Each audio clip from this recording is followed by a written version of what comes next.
रात के 2 बज रहे थे। तारा बेड के बिल्कुल बीचों बीच भारी सुर्ख जोड़े में सिमटी हुई बैठी थी।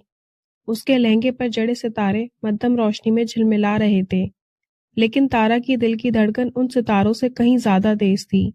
कमरे में चारों तरफ मोगरे और गुलाब के फूलों की महक बसी थी। उसने अपनी हथेलियों को धीरे से आपस में रगड़ा। पियामन भाई मेहंदी का रंग इतना गहरा चढ़ा था कि लगभग काला महसूस हो रहा था। उसे अपनी माँ की कही बात याद आई, जितना गहरा रंग उतना ही ज्यादा प्यार करने वाला पति मिलेगा। ये सोचकर उसके होठों पर एक शर्मीली सी मुस्कान तैर गई। तारा, जो अपने घर की सबसे चंचल और खिलखिलाती लड़की थी, आज एक अजीब सी संजीदगी ओढ़े बैठी थी। उसे लग रहा था कि आज की रात उसकी जिंदगी की सबसे खूबसूरत किताब का पहला पन्ना है। उसने नजरें उठाकर कमरे का जायजा किया। ऊंची छत, भारी मखमली पर्दे और कोने में रखी पुरानी लकड़ी की अलमारी। ये कमरा रतन की शख्सियत की तरह ही रौबीला था। मेज पर एक चांदी के गिलास में दूध रखा था। तारा ने सोचा, रतन जी आते ही होंगे, शायद मेहमानों को विदा करने में देर हो गई।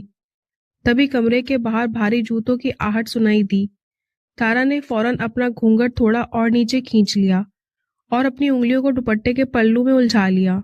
उसकी सांसें जैसे गले में अटक गई थीं। दरवाजा एक भारी चरचराहट के साथ खुला। रतन कमरे के भीतर दाखिल हुआ। उसने सफेद रंग की शेरवानी पहनी थी, जिसके बटन ऊपर तक बंद थे। उसके चेहरे पर वैसी कोई मुस्कान नहीं थी जैसी शादी की रस्मों के दौरान थी। उसकी आंखें पत्थर की तरह ठंडी और स्थिर थी। उसने दरवाजा बंद किया और उसकी कुंडी चढ़ाने की आवाज इस खामोश कमरे में किसी धमाके जैसी लगी। तारा ने हिम्मत जुटाई और धीरे से सर उठाया। आप आ गए? बहुत थक गए होंगे ना? उसकी आवाज में शहद सी मिठास थी। वो संभलकर बेड से उतरी और मेज की तरफ बढ़ी। मैंने आपके लिए दूध रखा है, अभी भी गर्म है। उसने बड़ी उम्मीद और अपनेपन से गिलास उठाया और रतन की तरफ बढ़ाया। वो मुस्कुरा रही थी। उसकी आंखों में उस नए रिश्ते का मान था। रतन खामोश खड़ा उसे देख रहा था। उसका चेहरा किसी ढली हुई मूरत की तरह सपाट था। उसने धीरे से अपना हाथ बढ़ाया, जैसे वो गिलास पकड़ने वाला हो, लेकिन अगले ही पल कमरे का मंजर बदल गया। रतन ने गिलास थामने की बजाय उसे अपनी हथेली से एक जोरदार झटका दिया। चांदी का वो भारी गिलास हवा में उछला और दीवार से टकराकर फर्श पर गिर पड़ा। सारा दूध तारा के सुर्ख जोड़े और मखमली कालीन पर बिखर गया। गिलास के टकराने की आवाज इतनी तीखी थी कि तारा के अंदर तक सिरहन दौड़ गई। वो जम गई। उसके हाथ अभी भी हवा में वैसे ही थे जैसे गिलास पकड़ा हो। रतन जी, तारा के गले से एक सूखी हुई आवाज निकली। वो अभी सदमे से बाहर ही नहीं आई थी कि रतन ने बिजली की तेजी से अपना हाथ उठाया। एक भरपूर तमाचा तारा के बाएं गाल पर पड़ा। चोट इतनी अचानक और जोरदार थी कि तारा का संतुलन बिगड़ा और वो सीधे फर्श पर जा गिरी। उसके माथे का टीका फर्श से टकराया, जिससे उसके कान के पास एक तीखी टीस उठी। पूरे कमरे में जैसे सन्नाटा जम गया था। तारा ने कांपते हाथों से अपना गाल छुआ। उसे यकीन नहीं हो रहा था कि ये क्या हुआ है। उसकी आंखों से आंसू की एक मोटी धार निकलकर उसकी नाक की नथ पर जाकर ठहर गई। उसने धुंधली नजरों से ऊपर देखा। रतन अब उसके पास झुक गया था। उसने अपनी उंगलियों में पहनी भारी सोने की अंगूठी को धीरे से घुमाया। ये उसका अपना गुस्सा काबू करने का या शायद अपनी क्रूरता का आनंद लेने का मजा था। उसके चेहरे से वो जेंटलमैन वाला मुखौटा पूरी तरह उतर चुका था। अब वहां सिर्फ एक शिकारी की क्रूरता थी। क्या लगता है तुम्हें तारा, कि ये फूलों से सजा बिस्तर, ये सुर्ख जोड़ा तुम्हारी खुशियों के लिए है? उसकी आवाज इतनी ठंडी थी कि तारा बर्फ सी जमी रह गई। ये कमरा तुम्हारी सुहागरात के लिए नहीं, बल्कि तुम्हारी सजा के लिए तैयार किया गया है। मैंने मैंने क्या किया? मुझसे क्या गलती हुई? तारा सिसकते हुए बोली। उसका वो चंचल चेहरा अब डर के मारे पीला पड़ चुका था। रतन ने उसकी सिसकियों को अनसुना कर दिया। उसने झटके से तारा का हाथ पकड़ा और उसे ऊपर खींच लिया। उसकी पकड़ इतनी मजबूत थी कि तारा की चूड़ियां उसकी कलाई में चुभने लगी। गलती? तुम्हारी पैदाइशी एक गलती है, और ये जो आंसू बहा रही हो, इन्हें बचाकर रखो, क्योंकि इस हवेली की दीवारों के भीतर तुम्हारी चीखें सुनने वाला कोई भी नहीं होगा। उसने तारा को वापस बिस्तर की तरफ धकेला। तारा का माथा पलंग की नक्शेदार लकड़ी से जा टकराया। रतन ने अपनी शेरवानी की कफलिंग्स खोली और उन्हें बड़े इत्मीनान से मेज पर रख दिया। जाओ, इस गंदगी को साफ करो। मुझे अपने कमरे में बिखरा हुआ दूध पसंद नहीं है। और याद रखना, अगर एक बूंद भी बाकी रही तो अंजाम इससे भी बुरा होगा। तारा बड़ी बड़ी आंखों से उसे देख रही थी। वो शख्स जो कुछ घंटे पहले मंडप में बैठकर उसके साथ 7 जन्मों के वादे कर रहा था, वो अचानक एक अजनबी दरिंदा कैसे बन गया। वो कुछ कहना चाहती थी, लेकिन उसकी आवाज उसके सीने में ही दम तोड़ गई। वो घुटनों के बल फर्श पर बैठ गई और उस बिखरे हुए दूध को साफ करने लगी। तारा की चूड़ियां फर्श पर पड़े कांच के बारीक टुकड़ों से टकराकर खनक रही थी, जो अब उसकी सिसकियों के साथ मिलकर एक अजीब और दर्दनाक संगीत पैदा कर रही थी। बाहर रात काली थी, लेकिन तारा के लिए उस कमरे की रोशनी उस अंधेरे से भी ज्यादा खौफनाक हो गई थी। शादी की पहली रात ने ही तारा के वजूद की धज्जियां उड़ा दी थी। हवेली की भारी दीवारों के पीछे दबा वो 20 साल पुराना राज आज भी उतना ही ताजा था, जितना तारा के गाल पे उभरने वाली वो जलन। फर्श पर बिखरे दूध को साफ करते हुए तारा की आंखों के सामने धुंधली सी तस्वीरें घूमने लगीं। वो तब छोटी थी, लेकिन उस एक दिन ने उसके हंसते खेलते घर को हिला दिया था। 20 साल पहले दोनों परिवारों के बीच नफरत की ऐसी कोई दीवार नहीं थी। हाँ, व्यापार और असूक को लेकर हल्की फुल्की होड़ रहती थी, लेकिन उसे दुश्मनी का नाम नहीं दिया जा सकता था। वो एक मनहूस शाम थी, साल की सबसे ठंडी और धुंधली शाम, जब किस्मत ने अपना रुख बदल लिया। आसमान में काले बादलों का डेरा था और पहाड़ियों के घुमावदार रास्तों पर धुंध पसरी हुई थी। रतन के चाचा सुरेंद्र सिंह अपनी तेज रफ्तार जीप लेकर शहर से लौट रहे थे। सुरेंद्र स्वभाव से थोड़े जिद्दी और बेपरवाह थे।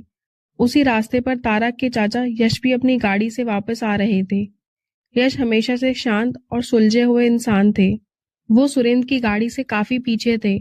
तभी अचानक एक मोड़ पर सुरेंद्र की गाड़ी का संतुलन बिगड़ा। टायर सड़क की गीली मिट्टी पर फिसले और जीप पूरी तेजी से एक पुराने बरगद के पेड़ से जा टकराई। धमाका इतना जोरदार था कि यश का दिल दहल गया। यश ने अपनी गाड़ी रोकी और भागते हुए सुरेंद्र की तरफ लपके। जीप का अगला हिस्सा बुरी तरह पिचक चुका था और सुरेंद्र अंदर फंसे हुए थे। इंजन से धुआं निकल रहा था। सुरेंद्र भाई, आंखें खोलो सुरेंद्र भाई, यश चिल्ला रहे थे। उन्होंने पूरी जान लगाकर जीप का दरवाजा खोलने की कोशिश की। उनके हाथ लोहे की चादर से कट गए थे। खून बह रहा था, लेकिन वो पीछे नहीं हटे। काफी मुशक्कत के बाद उन्होंने सुरेंद्र को बाहर निकाला और सड़क के किनारे लेटाया।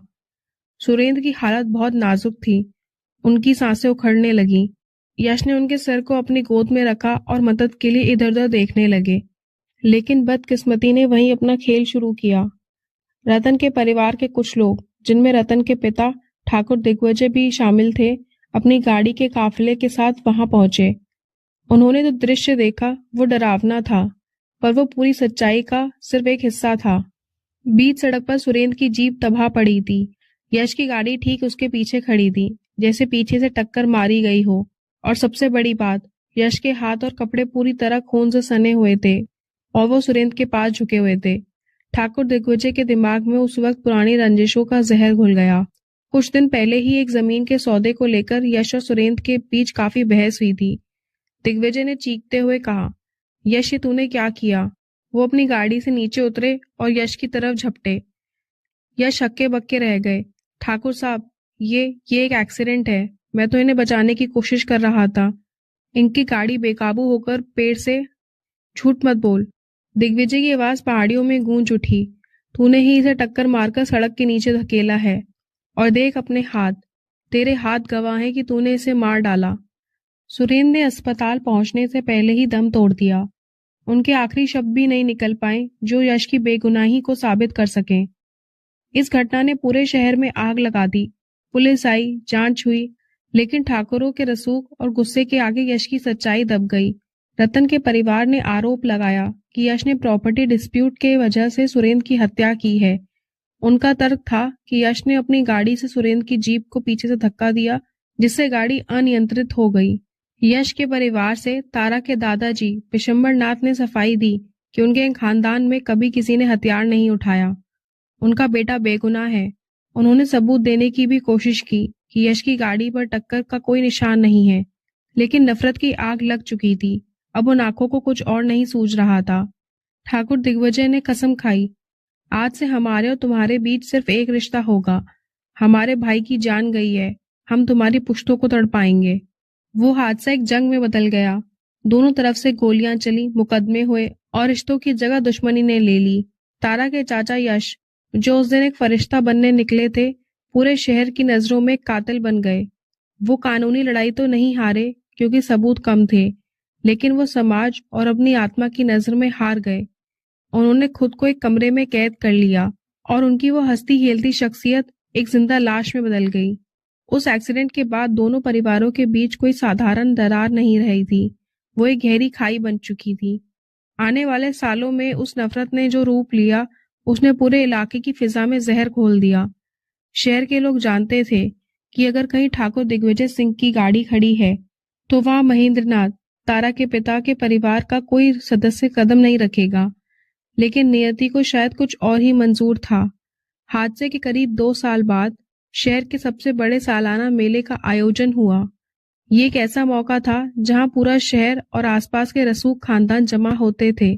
आयोजन समिति ने अनजाने में या शायद इस उम्मीद में कि वक्त के साथ जख्म भर गए होंगे, दोनों परिवार को मुख्य अतिथि के तौर पर आमंत्रित कर दिया। मेले का माहौल काफी खुशनुमा था। चारों तरफ झूलों का शोर और ढोल नगाड़ों की गूंज थी। लेकिन जैसे ही ठाकुर दिग्विजय अपने बेटे रतन के साथ वीआईपी गैलरी में पहुंचे, वहां का तापमान जैसे एकदम से गिर गया। चंद ही मिनटों बाद महेंद्रनाथ अपने भाई यश और नन्ही तारा को लेकर वहां दाखिल हुए। जैसे ही दोनों खानदानों की नजरें मिली, ऐसा लगा मानो दो शिकारी एक दूसरे के सामने आ गए हों।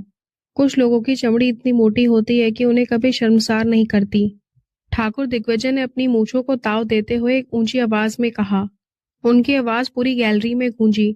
महेंद्रनाथ ने अपने भाई यश का हाथ थाम लिया, जो उस वक्त थर थर कांप रहा था। ठाकुर साहब, ये जगह तमाशे की नहीं है, हम यहाँ लड़ाई करने नहीं आए, महेंद्र ने शालीनता से जवाब दिया। विवाद तो बराबरी वालों से किया जाता है महेंद्रनाथ, कातिलों के साथ तो सिर्फ हिसाब किया जाता है, रतन के शातिर चाचा विक्रम ने आग में घी डालते हुए कहा। महेंद्रनाथ ने कोई जवाब नहीं दिया। बात यहीं खत्म हो गई। मैदान के बीचों बीच एक ऊंचा लकड़ी का मंच बनाया गया था, जहां मुख्य अतिथियों के बैठने की व्यवस्था थी। एक तरफ ठाकुर दिग्विजय रतन के साथ बैठे थे और दूसरी तरफ महेंद्रनाथ यश और तारा के साथ। शुरुआत में सब कुछ ठीक लग रहा था, लेकिन तनाव हवा में साफ महसूस किया जा सकता था। असली फसाद तब शुरू हुआ जब मुख्य अतिथि के सम्मान में ट्रॉफी देने की बारी आई। आयोजन समिति के अध्यक्ष ने गलती से वो ट्रॉफी महेंद्रनाथ की ओर बढ़ा दी। ये देखते ही ठाकुर दिग्विजय के चचेरे भाई विक्रम का चेहरा गुस्से से तमतमा उठा। उसने सरेआम मंच पर खड़े होकर अध्यक्ष का हाथ झटक दिया। ठहरिए, मर्यादा का ध्यान रखिए। विक्रम की आवाज लाउडस्पीकर की गूंज से भी तेज थी। इस मंच पर पहला सम्मान उस परिवार का होना चाहिए जिसका दामन साफ हो। कातिलों के हाथों में सम्मान की चीजें शोभा नहीं देती। पूरे मैदान में सन्नाटा छा गया। महेंद्रनाथ ने संयम बरतते हुए कहा, विक्रम, ये सार्वजनिक मंच है, यहाँ इस तरह की बातें शोभा नहीं देती। हम यहाँ मेहमान बनकर आए हैं। मेहमान? तुम लोग तो बिन बुलाए उस बदकिस्मती की तरह हो जिसने हमारे घर का चिराग बुझा दिया।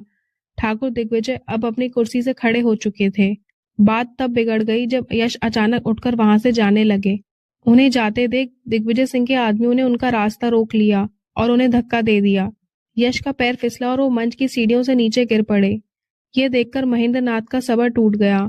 उन्होंने अपने भाई को उठाने के लिए दौड़ लगाई, लेकिन रास्ते में विक्रम ने उन्हें कंधे से जोरदार टक्कर मार दी। बस यही वो चिंगारी थी जिसने बारूद को आग लगा दी और दोनों परिवारों के लोग एक दूसरे पर टूट पड़े। मंच पर रखी कुर्सियां हवा में लहराने लगी। कांच के गिलास टूटकर बिखर गए। देखते ही देखते वो मंच एक अखाड़े में तब्दील हो गया। रतन के परिवार के नौजवानों ने यश को घेर लिया और उन्हें अपशब्द कहने लगे। पकड़ो इसको, आज इसका भी वही हाल करेंगे जो उसने हमारे चाचा का किया है। रतन की आवाज, जो अब महज 11-12 साल का था, किसी मंजे हुए दुश्मन की तरह कड़क थी। पुलिस को बीच बचाव करना पड़ा, लेकिन तब तक बहुत देर हो चुकी थी। नफरत की वो लकीर खिंच चुकी थी जिसे अब कभी मिटाया नहीं जा सकता था। तारा, जो उस वक्त महज 4-5 साल की थी, अपनी माँ के आंचल में मुंह छुपाए बिलख रही थी। उसकी छोटी छोटी आंखों ने उस दिन पहली बार नफरत का वो मंजर देखा था। उस दिन के बाद दोनों परिवारों ने एक दूसरे की शक्ल तक देखना छोड़ दिया। रास्तों को बांट दिया गया। अगर एक परिवार उत्तर की तरफ से निकलता तो दूसरा दक्षिण का रास्ता लेता। इस घटना के बाद के साल एक अजीब सी खामोशी में गुजरे। वक्त बीतने के साथ दोनों घरों की बाहरी दुनिया सामान्य होने लगी। तारा के घर में सब कुछ शांत था। वो अपने पिता के साथ बागबानी करती, माँ की रसोई में मदद करती और अपनी पढ़ाई में मशगूल रहती। उसके घर में अब उस हादसे का जिक्र रोज रोज नहीं होता था। उसके चाचा यश ने भी अब ऑफिस जाना और जमीनों को देखना शुरू कर दिया था। घर के बड़े यही चाहते थे कि तारा और बाकी बच्चे इस नफरत की परछाई से दूर रहें। बस वो चाहते थे कि उनकी बेटी एक सामान्य माहौल में बड़ी हो, जहां उसे पुरानी बातों का बोझ ना उठाना पड़े। वहीं रतन की दुनिया भी अपनी रफ्तार से चल रही थी। वो अपनी पढ़ाई पूरी करके अपने पिता के कारोबार और रसूख को संभालने लगा था। वो हवेली के कामों में व्यस्त रहता, घुड़सवारी करता और अपने दोस्तों के साथ वक्त बिताता। उसके चेहरे पर हमेशा एक गंभीरता रहती थी। उसके आसपास के लोगों को लगता था कि रतन के परिवार ने अतीत को पीछे छोड़ दिया है और वो अपनी जिंदगी में आगे बढ़ चुके हैं। भले ही दोनों घरों में सन्नाटा था, लेकिन बच्चे कहीं ना कहीं इसी नफरत के साए में बड़े हुए। वो एक्सीडेंट उन दोनों की नसों में जहर बनकर दौड़ रहा था। तारा के मन में उस घर के प्रति एक अनजाना सा डर हमेशा बना रहता और रतन की चुप्पी के पीछे एक ऐसी गहराई थी जिसे कोई पढ़ नहीं पाता था। नफरत की जड़ें इतनी गहरी थी कि वो जमीन के अंदर एक दूसरे को काट रही थी। दोनों ही परिवारों ने अपनी अपनी दुनिया में एक ऐसी दीवार खड़ी कर ली थी जिसे लांघने की हिम्मत किसी ने नहीं की। 20 साल तक ये सिलसिला ऐसे ही चला। हवेली के दलान में बिछे सफेद चांदनी पर तारा के दादाजी विशंबरनाथ गहरी सोच में डूबे बैठे थे। उनके हाथ में मौजूद माला के मोती एक एक कर खिसक रहे थे। वहां एक अजीब सी खामोशी थी, जिसे तोड़ते हुए महेंद्र नाथ ने चाय का कप मेज पर रखा। पास ही दादी और तारा की माँ सावित्री चुपचाप बैठे दादाजी के चेहरे के भाव पढ़ रहे थे। उन सबकी नजरें दादाजी पर ही थीं। उन्होंने एक लंबी ठंडी सांस भरी और माला रोक दी। महेंद्र, कब तक चलेगा ये सब? उनकी आवाज में उम्र का भारीपन और एक अनकही थकान थी। महेंद्र ने सवालिया नजरों से उन्हें देखा। किस बारे में बात कर रहे हैं बाबूजी? महेंद्र, ये दीवारें अब काटने को दौड़ती हैं। हमारी पूरी पीढ़ी इस दुश्मनी की जहर पीते हुए जवान हो गई। 20 साल बीत गए, पर ऐसा लगता है कल की ही बात हो। क्या हम ये नफरत अपने आने वाली नस्लों के हाथ में थाम कर जाएंगे? दादी अपना चश्मा ठीक करते हुए बोली, बात तो आप ठीक कह रहे हैं। जब भी बाजार में उनकी गाड़ी दिखती है, मेरा कलेजा आज भी धक से रह जाता है। कब तक हम एक दूसरे से नजरें चुराते रहेंगे? महेंद्र के चेहरे पर थोड़ी फिक्र उभरी। बाबूजी, हम सभी यही चाहते हैं कि मन का ये बोझ कम हो जाए, पर डर लगता है कि पुरानी बातें फिर से जख्म ना दे दें। दिग्विजय सिंह, क्या वो मानेंगे? सालों पहले जो हुआ, उसके बाद तो उन्होंने साफ कह दिया था कि वो हमारा मुंह तक नहीं देखना चाहते। डर के साए में कब तक जिएंगे? विशंबर जी की आवाज में एक संजीदगी थी। तारा बड़ी हो गई है, हमारी अगली पीढ़ी जवान हो रही है। मैं नहीं चाहता जो कड़वाहट हमने झेली वो हमारे बच्चे भी झेलें। सुलह करने के लिए किसी एक को तो झुकना पड़ेगा और बड़े होने के नाते पहल हमें ही करनी चाहिए। यश ने जो सहा वो हम जानते हैं, लेकिन अगर ये गांठ अब नहीं खोली गई तो ये और भी उलझती जाएगी। मैं चाहता हूँ कि हम उन्हें अपने यहाँ खाने पर बुलाएं। एक न्योता भेजते हैं, बैठेंगे, बात करेंगे, पुरानी बातों पर मिट्टी डालेंगे तो शायद दिल का बोझ कुछ हल्का हो। सावित्री ने उम्मीद भरी नजरों से महेंद्र की तरफ देखा। शायद यही सही मौका है। अगर वो आ जाते हैं तो गांव भर में हमारी इज्जत भी बढ़ जाएगी और यहाँ आना जाना फिर से शुरू हो जाएगा। तय हुआ कि एक आदमी के हाथ ठाकुर खानदान के यहाँ न्योता भिजवाया जाए। दादाजी ने खुद अपने हाथों से एक चिट्ठी लिखी, जिसमें पुरानी बातों को भूलकर साथ बैठने और रात के खाने पर आने का न्योता था। तारा ये सब कोने से खड़ी देख रही थी। उसे लग रहा था जैसे सालों से जमी बर्फ अब धीरे धीरे पिघलने वाली है। उधर रतन की हवेली के ड्राइंग रूम में सोफे पर ठाकुर दिग्विजय सिंह बैठे अखबार पढ़ रहे थे। घर का माहौल हमेशा की तरह रौबीला और अनुशासित था। तभी बाहर से एक आदमी आया और उसने बड़े अदब से एक बंद लिफाफा मेज पर रख दिया। साहब, विशंबर नाथ के घर से ये संदेश आया है। उसने सर झुकाकर सहमते हुए कहा। दिग्विजय की भौहें तन गईं। उन्होंने अखबार एक तरफ रखा और अपनी आंखों पर चश्मा चढ़ाया। रतन पास ही खड़ा अपनी घड़ी की चेन ठीक कर रहा था। संदेश का नाम सुनते ही रतन के हाथ रुक गए। दिग्विजय सिंह ने खामोशी से लिफाफा खोला और चिट्ठी पढ़ी। पूरा कमरा जैसे एकदम चुप हो गया। उनके छोटे भाई विक्रम भी वहां आ गए थे। क्या लिखा है भाई साहब? आज इतने सालों बाद उनकी हिम्मत कैसे हुई चिट्ठी भेजने की? क्या फिर से कोई नई चाल है उनकी? दिग्विजय सिंह ने एक लंबी सांस ली और चिट्ठी मेज पर रख दी। न्योता है, विशंबर नाथ ने हमें खाने पर बुलाया है, सुलह की बात करना चाहते हैं। वो चाहते हैं कि हम पुरानी सारी बातें भुला दें और फिर से मिलना जुलना शुरू करें। विक्रम के चेहरे पर गुस्सा आ गया। सुलह? भाई साहब, उन्होंने जो किया उसे भुलाना इतना आसान नहीं है। सुरेंद्र की मौत का हिसाब क्या इतनी जल्दी हो जाएगा? पर दिग्विजय सिंह ने हाथ के इशारे से उन्हें शांत किया। वक्त बदल गया है विक्रम, 20 साल कोई छोटा समय नहीं होता। विशंबर नाथ मुझसे उम्र में बड़े हैं, अगर उन्होंने झुककर हाथ बढ़ाया है तो पीछे हटना हमारे शान के खिलाफ होगा। अगर हम अब भी पीछे हटे तो दुनिया हमें अहंकारी कहेगी, बहादुर नहीं। मैं भी नहीं चाहता कि आने वाली पीढ़ी सिर्फ नफरत के किस्से सुनकर बड़ी हो। हमें अपने बच्चों के भविष्य के बारे में सोचना होगा। रतन, जो अब तक खामोश था, बोला, तो आप जाना चाहते हैं? दिग्विजय सिंह ने अपने बेटे की आंखों में देखा। हाँ रतन, हम जाएंगे। नफरत पालने में बहादुरी नहीं होती, उसे खत्म करने में होती है। मैं चाहता हूं कि ये दुश्मनी अब हमेशा के लिए खत्म हो जाए। जवाब भिजवा दो कि ठाकुर दिग्विजय अपने परिवार के साथ जरूर आएंगे। उन्होंने नौकर की तरफ इशारा करते हुए कहा। दिग्विजय का फैसला पक्का था। विक्रम अंदर ही अंदर कुढ़ रहा था, लेकिन बड़े भाई के आगे बोलने की उसकी हिम्मत नहीं थी। रतन खिड़की के पास जाकर बाहर देखने लगा। उसके दिमाग में क्या चल रहा था ये उसकी खामोशी के पीछे छुपा था। हवेली के बाहर शाम ढल रही थी। दोनों खानदानों के बीच जो बरसों पुराना सन्नाटा था वो अब एक नई हलचल में बदल रहा था। एक तरफ उम्मीद के दिए जल रहे थे तो दूसरी तरफ पुरानी यादें अब भी दिल के किसी कोने में दबी हुई थीं। 2 दिन बीत चुके थे। ये 2 दिन तारा के घर में किसी बेचैनी भरे इंतजार की तरह गुजरे थे। आज वही शाम थी जब रतन का परिवार उनके घर आने वाला था। पूरे घर का माहौल किसी त्योहार जैसा था, पर उस खुशी के पीछे एक अनजाना सा डर और अजीब सी हिचकिचाहट भी छिपी थी। सुबह से ही तारा की मम्मी सावित्री और दादी रसोई में जुटी हुई थीं। घर के कोने कोने को साफ करवाया गया था। बैठक में नई चादरें बिछाई गई थीं और फूलों के गुलदस्ते सजाए गए थे।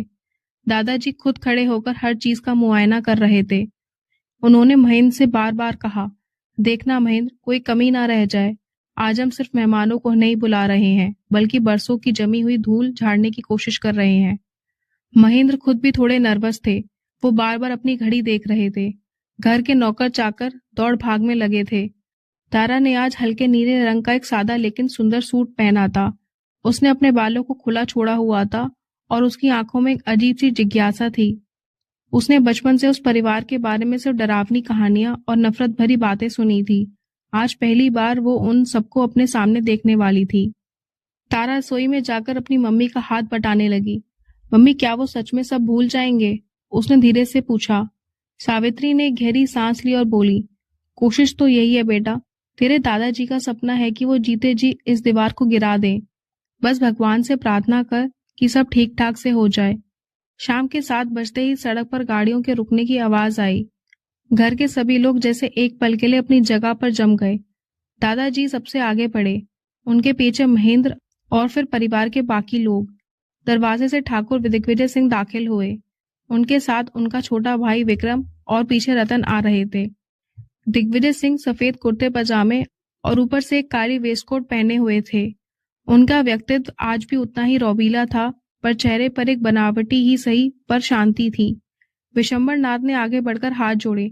आइए ठाकुर साहब, बड़े भाग्य हमारे कि आपने हमारा न्योता स्वीकार किया। दिग्विजय सिंह ने भी हाथ जोड़े और एक हल्की मुस्कुराहट के साथ बोले, विशंबर जी, पहल आपने की तो पीछे रहना हमें गवारा नहीं था।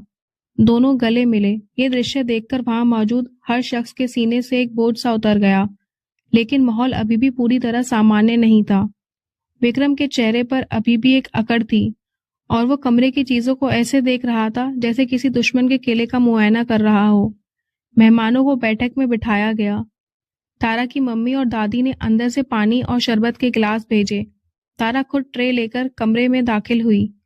जैसे ही वो कमरे के बीचों बीच पहुंची, उसे लगा जैसे सबकी नजरें उस पर टिक गई हैं। उसने पहले दिग्विजय सिंह को पानी दिया, फिर विक्रम को। जब वो रतन के पास पहुंची तो उसकी धड़कनें अचानक तेज हो गईं। रतन सोफे पर बिल्कुल सीधा बैठा था। उसने डार्क नेवी ब्लू रंग की शर्ट पहनी थी। जैसे ही तारा ने ग्लास आके बढ़ाया, रतन ने अपना सर उठाया। उसकी आंखें ठंडी और गहरी थीं। उसने एक पल के लिए तारा को देखा और फिर बिना कुछ बोले ग्लास उठा लिया। बातचीत शुरू हुई। लेकिन वो बहुत नपी तुली थी। शुरुआत मौसम और खेती बाड़ी की बातों से हुई। महेंद्र, सुना है तुम्हारी फसल इस बार बहुत अच्छी हुई है। दिग्विजय सिंह ने बात आगे बढ़ाई। जी ठाकुर साहब, बाबूजी के आशीर्वाद से सब ठीक रहा, महेंद्र ने सम्मान से जवाब दिया। विक्रम ने बीच में ही टोका। फसलें तो सबकी अच्छी होती हैं, बस नीयत साफ होनी चाहिए। कमरे में अचानक एक सन्नाटा सा छा गया। विशंबर जी ने बात संभालते हुए कहा, नियत ही तो साफ करने के लिए आज हम यहाँ बैठे हैं विक्रम। जो बीत गया उसे याद करके सिवाय कड़वाहट के कुछ हासिल नहीं होगा। रतन चुपचाप अपनी जगह पर बैठा सब सुन रहा था। वो बात कम कर रहा था और कमरे के माहौल को ज्यादा भाप रहा था। तारा की मम्मी ने अंदर से आवाज दी कि खाना लग चुका है। सब लोग डाइनिंग टेबल की तरफ बढ़े। मेज पर तरह तरह के पकवान सजे थे। खुशबू लाजवाब थी, पर हर निवाला जैसे गले में अटक रहा था। बरसों की दुश्मनी को एक वक्त के खाने के लिए भुला देना इतना आसान नहीं था। खाना खाते वक्त भी बातें होती रहीं, पर कोई भी उस हादसे का जिक्र नहीं करना चाहता था। लेकिन वो याद सबके दिमाग में किसी कोने में दबी हुई थी। विशंबर जी ने मुस्कुराते हुए कहा, दिग्विजय, हमें बहुत खुशी है कि तुम आए। अब आना जाना बना रहेगा। दिग्विजय सिंह ने खाने के बाद हाथ साफ करते हुए कहा, कोशिश तो यही रहेगी। दुश्मनी पालने में बहुत वक्त जाया हो गया, अब चैन से जीने का वक्त है। रतन ने खाना खत्म किया और अपने रुमाल से मुंह पोंछते हुए पहली बार बोला, पापा सही कह रहे हैं, चैन की नींद तो सबको प्यारी होती है। उसकी आवाज में एक अजीब सा भारीपन था। जब विदा होने का वक्त आया तो विशंबर जी ने सबको बाहर गेट तक छोड़ने की जिद की। फिर मिलते हैं, अब आप भी हमारी हवेली पर तशरीफ लाएं, हम जल्दी आपको न्योता भिजवाएंगे। दिग्विजय सिंह ने हाथ मिलाते हुए कहा। गाड़ियां जैसे ही आंखों से ओझल हुई, महेंद्र ने एक लंबी और गहरी सांस ली। बाबूजी, सब ठीक ठाक हो गया। मुझे तो यकीन ही नहीं हो रहा कि वो लोग हमारे घर आकर खाना खाकर गए। सावित्री ने भी राहत की सांस ली। हाँ, अब मन थोड़ा हल्का लग रहा है। पर तारा अभी भी वहीं खड़ी थी। घर के सभी लोग खुश थे कि सुलह की शुरुआत हो गई है, लेकिन तारा को महसूस हो रहा था कि ये खामोशी किसी बड़े बदलाव की आहट है। दोस्तों, आपको हमारी ये कहानी कैसी लग रही है? कमेंट बॉक्स में ज़रूर बताएं। पसंद आ रही हो तो वीडियो को लाइक करें, शेयर करें और रोज़ ऐसी कहानी सुनने के लिए हमारे चैनल को सब्सक्राइब करें और साथ ही नोटिफिकेशन बेल को ज़रूर दबाएं ताकि अगली अपडेट आपको सबसे पहले मिल सके। स्टोरी अगली वीडियो में कंटिन्यू होगी।